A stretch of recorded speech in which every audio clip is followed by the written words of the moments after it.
It was a crisp autumn morning when Richard Hamilton, a 45-year-old entrepreneur with an air of elegance and authority, boarded a private jet from Los Angeles to New York City.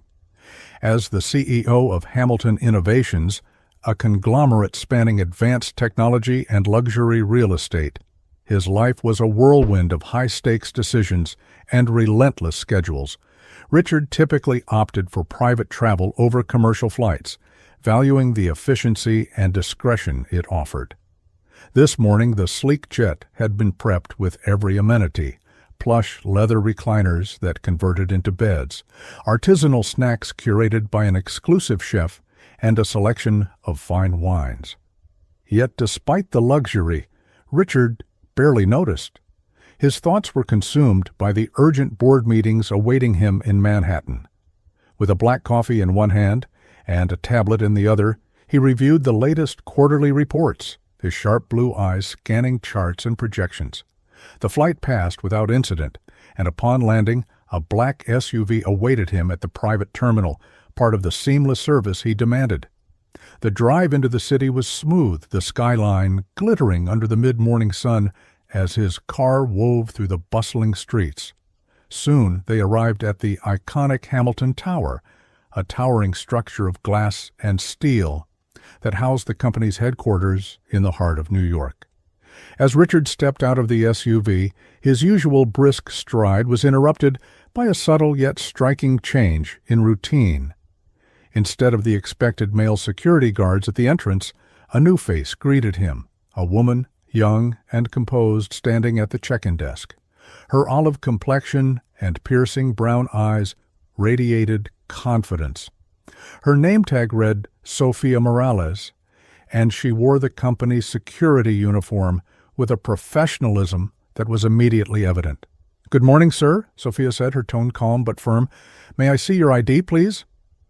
Richard raised an eyebrow, surprised by the request. He was accustomed to being waved through without question. "I'm Richard Hamilton," he said, his voice tinged with impatience. "I own this building." Sophia didn't flinch. "I understand, Mr. Hamilton, but company protocol requires all visitors to show identification, including you." Caught off guard by her unwavering demeanor, Richard instinctively reached for his wallet, only to realize it wasn't there. In his rush to leave the hotel, he had left it behind. He frowned, irritation bubbling to the surface. "Listen, I don't have my ID with me, but I don't need it. I'm running late for a critical meeting. Let me through." Sophia's expression didn't waver. "I'm sorry, Mr. Hamilton, but rules are rules. If you'd like, I can call someone from your office to confirm your identity." Frustration flickered across Richard's face, but he recognized the futility of arguing further. "Fine," he muttered. "Call Jonathan Green, my assistant." Sophia nodded and made the call with precision. Within minutes, Jonathan appeared, slightly breathless, but ready to vouch for his boss. After verifying Richard's identity, Sophia stepped aside. "Thank you for your patience, Mr. Hamilton," she said with a composed smile. "Have a productive day." Richard walked past her without another word, his annoyance simmering. As he rode the elevator to his office, he made a mental note to transfer Sophia to another location. While she had done nothing wrong, her unwavering adherence to protocol had cost him valuable time, a commodity he cherished above all else. A week later, Richard found himself back on the West Coast, his New York meetings behind him. He was relieved to be home, where the pace of life was marginally less relentless. But the reprieve was short-lived. As he settled into his Los Angeles mansion, an urgent call disrupted his plans for a quiet evening. "Mr. Hamilton," a voice crackled on the line, belonging to Marcus, the head of IT. "There's a security breach in our main server room. We need you to come to the office immediately." Suppressing a groan, Richard changed into a fresh suit and ordered his driver to take him to the Hamilton Innovations campus, a sprawling complex in the heart of downtown. When he arrived, the situation was already being addressed, but one detail caught him completely off guard. At the front desk, standing in the same composed stance as before, was Sophia Morales. Richard froze for a moment, disbelief etched across his face. Sophia? She turned toward him, her expression equal parts professional and surprised. "Mr. Hamilton," she said with a respectful nod. "Good evening." "What are you doing here?" he asked, his voice laced with irritation. "I thought you were stationed in New York." "I was transferred," Sophia replied, keeping her tone neutral. "I requested a relocation to Los Angeles. My parents live here, and I wanted to be closer to them."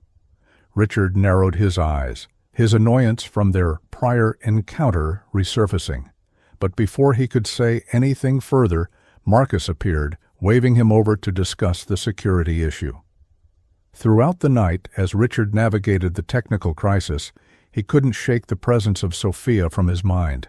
There was something about her resolve, her quiet confidence, that both irritated and intrigued him.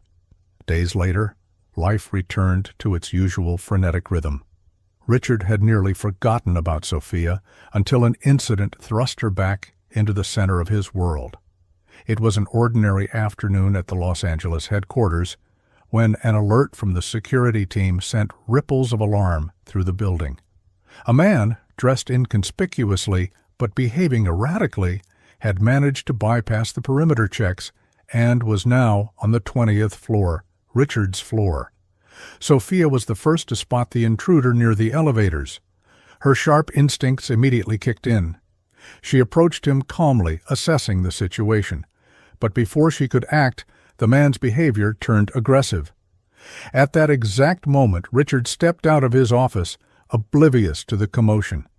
The intruder's eyes locked onto him with a chilling intensity. "You!" the man spat, his voice venomous. "You ruined my life. My wife left me for you, and now I've lost everything." Richard froze, the words striking like a physical blow. "I don't know what you're talking about," he said cautiously, but his words only seemed to enrage the man further. The intruder lunged toward Richard, his fists clenched. But before he could make contact, Sophia intervened, throwing herself between the two men. The impact of the attacker's punch sent her sprawling to the ground. "Sophia!" Richard shouted, rushing to her side as security personnel swarmed the scene and subdued the intruder. Sophia lay unconscious, a bruise already forming on her temple. Richard, for once, was at a loss. He cradled her gently, his voice uncharacteristically tender. "Stay with me, Sophia. You're going to be okay." An ambulance arrived quickly, and without hesitation, Richard accompanied her to the hospital, refusing to leave her side. Hours later, a doctor emerged from the emergency room. "She's stable," the doctor said. "She'll need rest, but there's no permanent damage. You can see her now." Richard entered the room, his usual stoic demeanor replaced by genuine concern. Sophia's eyes fluttered open as he approached. "Mr. Hamilton," she murmured weakly. "Call me Richard," he said, pulling a chair close to her bed. "And stop trying to save me. That's twice now." Sophia managed a faint smile. "Just doing my job." Richard shook his head, his expression softening. "You did more than that. You risked your life for me. I don't take that lightly."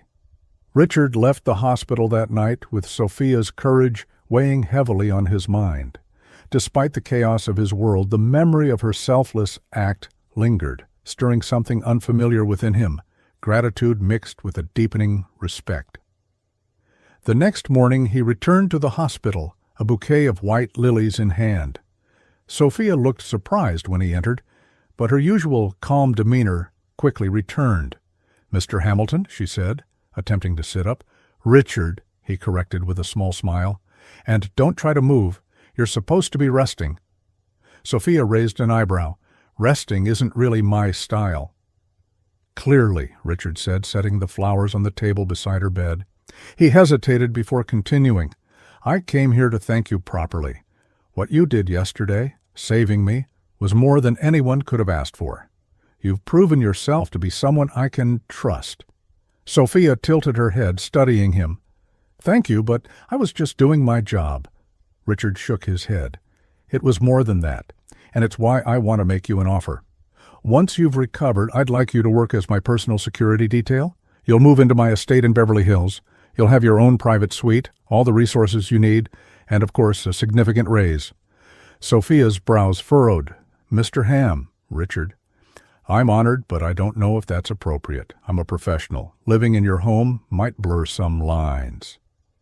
Perhaps, he admitted, but I can't think of anyone else I'd trust with this role. You've earned it. Please, think about it. Sophia nodded slowly. I will, but only if you promise me one thing. What's that? That you'll stop thinking you're invincible. Even billionaires need to follow the rules sometimes. Richard chuckled, the sound rare but genuine. Fair enough. A week later, Sophia moved into Richard's estate. The mansion, a sprawling modern masterpiece perched on the hills, was unlike anything she had ever seen. Its expansive windows offered breathtaking views of Los Angeles, and the property boasted amenities from a private gym to an infinity pool. Richard greeted her at the door, a rare softness in his demeanor. Welcome to your new home, he said, gesturing for her to enter. Sophia followed him inside, her footsteps echoing against the polished marble floors. This is overwhelming, she admitted. You'll get used to it, Richard said with a smirk. Let me show you your suite. Her quarters were nothing short of luxurious, with a king-sized bed, a private balcony, and an ensuite bathroom outfitted with the finest fixtures. Despite her initial reservations, Sophia found herself relaxing into the space. Over the following weeks, she adjusted to her new role, her days filled with coordinating security protocols, monitoring the estate, and ensuring Richard's safety during his many public appearances. Their professional relationship remained intact, but moments of personal connection began to seep through. One evening, after a long day, Richard invited Sophia to join him for dinner on the terrace. The air was warm, and the city lights twinkled in the distance. You've settled in well, he remarked as they sipped wine. It's been an adjustment, Sophia admitted, but I'm grateful for the opportunity. I should be the one grateful, Richard said, his tone sincere. You've brought something to my life I didn't realize I needed. Someone I can rely on. Sophia looked at him, surprised by the vulnerability in his voice. You've built an empire, Richard. That's no small feat. But even someone like you deserves to have people they can count on. He nodded, a rare moment of introspection passing between them. And what about you, Sophia? What do you want for your life? She hesitated. Honestly, I've spent so much time focusing on my family and my responsibilities that I've never really thought about it. Maybe it's time I figure that out. Richard's gaze softened. Well, whatever you decide, I hope I can support you in some way. As months passed, their relationship continued to evolve. What began as professional respect grew into friendship and quietly, something more. Richard found himself looking forward to their late-night conversations, where Sophia's sharp wit and grounded perspective offered a refreshing counterbalance to his high-pressure world. One evening, after a particularly grueling day, Richard was sitting in the estate's library when Sophia walked in, holding 2 glasses of whiskey. I figured you could use this, she said, handing him a glass. He smiled, grateful. You always seem to know what I need. That's my job, she teased, settling into the chair across from him. They talked late into the night, their laughter echoing through the quiet halls. At one point, Richard leaned forward, his expression uncharacteristically serious. Sophia, he began, his voice low, I don't think I've told you how much your presence has changed my life. You've shown me that there's more to this world than business and success. I don't know where I'd be without you. Sophia's heart skipped a beat. She met his gaze, her usual composure faltering for just a moment. Richard, I don't know what to say. Don't say anything, he replied softly. Just don't go anywhere. Sophia smiled, her cheeks warming. I'm not going anywhere, she promised. A month later, during a quiet morning at the estate, Richard approached Sophia with an idea. She was overseeing security updates in the control room when he stepped in, his hands in his pockets. Sophia, he began, his voice uncharacteristically hesitant, I need a favor. She turned to him, raising an eyebrow. A favor? That's not something I hear from you often. He chuckled lightly. Fair point, but this is important. I'd like you to come with me on a trip to Arizona. It's not business-related, he quickly clarified, seeing her questioning look. There's a small town there that holds a lot of memories for me. I think it's time I revisited it, and I'd like you to join me. Sophia tilted her head, curious. Why this town? What's special about it? Richard's expression softened. It's where my grandparents lived when I was a boy. I haven't been back since I was a teenager. They were the only family I had after my parents died, and I feel like I've lost touch with that part of my life. Sophia nodded, touched by his vulnerability. If it's important to you, I'll be there. 2 days later, they set out for Sedona, a picturesque town nestled among Arizona's red rock formations. Richard, in a rare gesture, insisted on driving himself. The sleek SUV glided along the highway, the scenery shifting from sprawling cityscapes to rugged desert beauty. The drive was peppered with light conversation and comfortable silences.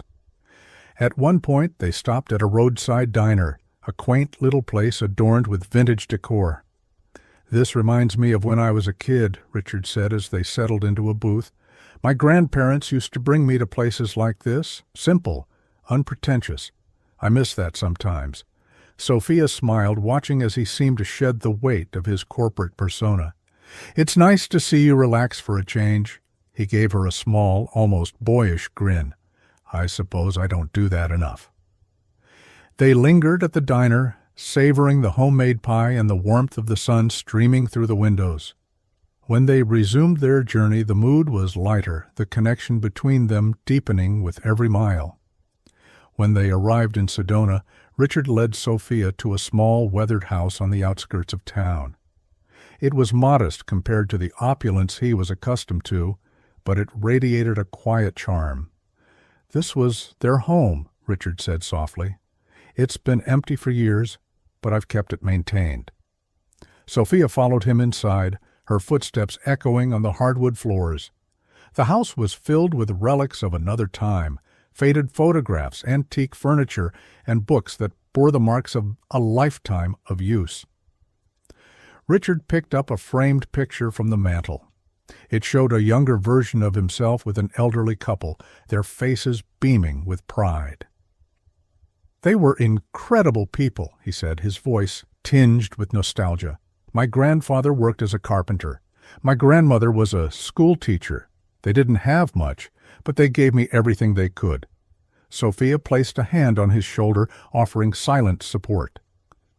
I think I've spent so much of my life chasing success because I wanted to honor them, Richard admitted.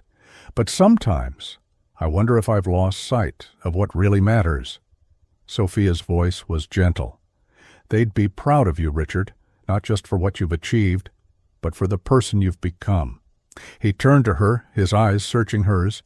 And you're a big part of that. You remind me of what's important. That evening, they sat on the porch, the sky painted in hues of orange and purple as the sun set behind the red rocks. The air was cool, and the sound of crickets filled the silence between them. Thank you for coming with me, Richard said, breaking the quiet. I'm glad I did, Sophia replied. This place is beautiful. I can see why it means so much to you. He hesitated for a moment before speaking again. Sophia, I've been thinking about something. About us. Her heart skipped a beat. What about us? Richard took a deep breath. You've been in my life for less than a year, but I can't imagine it without you now. You're more than just someone I trust. You're someone I care about, deeply. Sophia looked at him, her usual composure faltering. Richard. I know this might be unexpected, he continued, but I need you to know how I feel. You've changed me in ways I didn't think were possible, and I think I'm falling for you. Sophia's eyes softened, and a small smile played at her lips. You have a way of catching me off guard, don't you? Is that a good thing? He asked, his voice tinged with uncertainty. It's not a bad thing, she said, her smile growing. But this is new for me, too. I've spent so long putting my walls up, focusing on everyone else, that I don't know what it's like to let someone in." "Then we can figure it out together," Richard said, his tone earnest. Sophia nodded, her heart pounding as she leaned closer to him. "I'd like that." As the stars began to dot the night sky, they shared a quiet moment of understanding, their connection deepening in a way that felt both inevitable and extraordinary. The following days in Sedona were a blend of quiet reflection and newfound closeness. Richard and Sophia explored the small town, wandering through its vibrant markets and hiking trails framed by breathtaking red rock formations. Each moment together felt natural, unforced, as if they had known each other far longer than a few months. One afternoon, while walking along a scenic trail overlooking the valley, Richard stopped and gazed out at the view. The sun bathed the landscape in a warm, golden light. "This place," he said softly, "reminds me of everything I've forgotten. Simplicity, peace. I don't think I've had either in years." Sophia smiled, standing beside him. "It's easy to get lost in the chaos, especially when your life moves as fast as yours does. But I think you're rediscovering who you are, Richard. That's a rare thing." He turned to her, his expression serious. "You've been a big part of that. Before you came into my life, everything was about the next deal, the next project. I never stopped to appreciate what I already had.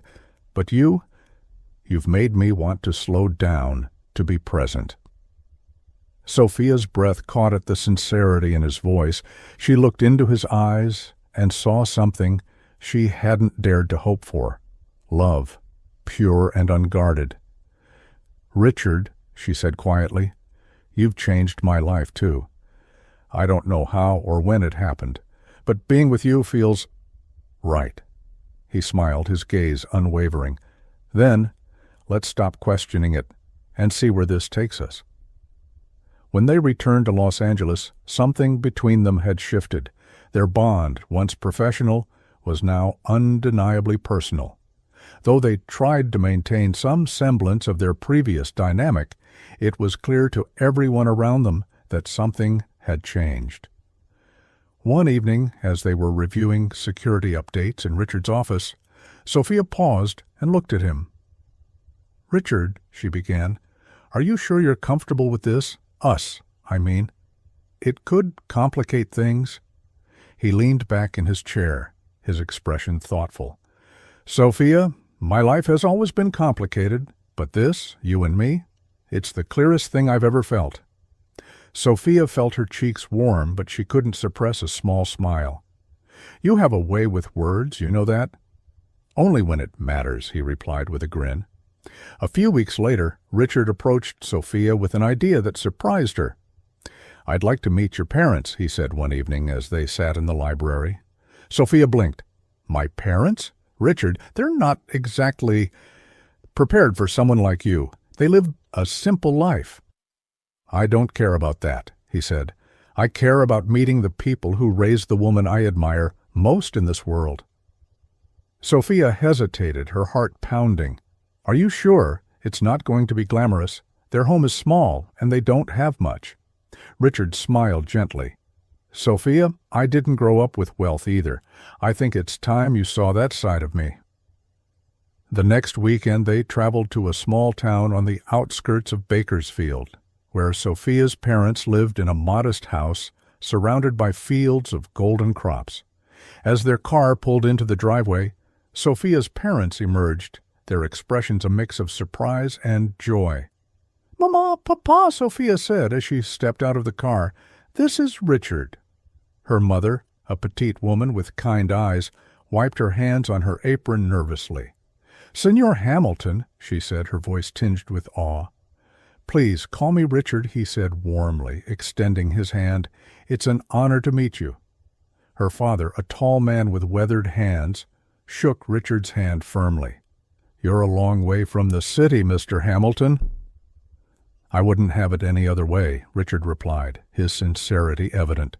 Inside, the home was modest but filled with warmth, hand-sewn curtains, family photos, and the scent of freshly baked bread. Over a meal of tamales and arroz con pollo, Richard listened intently as Sophia's parents shared stories of her childhood.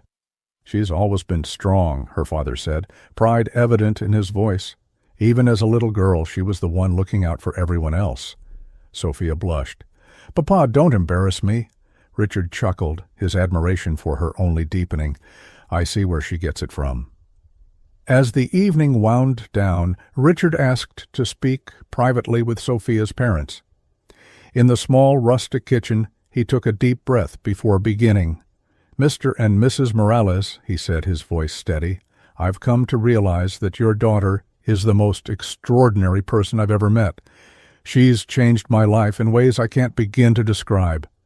I'd like your blessing to ask her to be my wife." Sophia's mother covered her mouth, her eyes welling with tears. Her father regarded Richard carefully before breaking into a smile. "If Sophia says yes, you'll have our blessing," he said firmly. Richard nodded, gratitude washing over him. When he returned to the living room, Sophia was sitting by the fire, unaware of what had just transpired. He knelt before her, pulling a small velvet box from his pocket. "Sophia Morales," he said, his voice filled with emotion, "you've brought light into my life that I didn't know I was missing. Will you marry me?" Sophia's eyes filled with tears as she smiled. "Yes, Richard, 1,000 times, yes." The days that followed were a whirlwind of excitement and preparation. Richard insisted on throwing an engagement party at his Beverly Hills estate, not to flaunt their new chapter, but to bring together the people they loved most. Sophia, initially overwhelmed by the idea of such grandeur, eventually embraced it, realizing how much it meant to him. The evening of the party, the estate was transformed into a romantic paradise. Twinkling lights adorned the gardens and tables were draped with elegant linens. Guests from both their worlds mingled, Richard's business associates and Sophia's close-knit family and friends, a blend of two vastly different lives coming together. Sophia's parents, dressed in their finest attire, watched proudly as their daughter moved gracefully through the crowd. Richard, standing by her side, couldn't take his eyes off her. As the evening progressed, Richard raised a glass for a toast. "To everyone here tonight," he began, his voice steady but filled with emotion, "thank you for celebrating this moment with us. Sophia is not just the woman I love. She's the woman who's taught me what love truly means.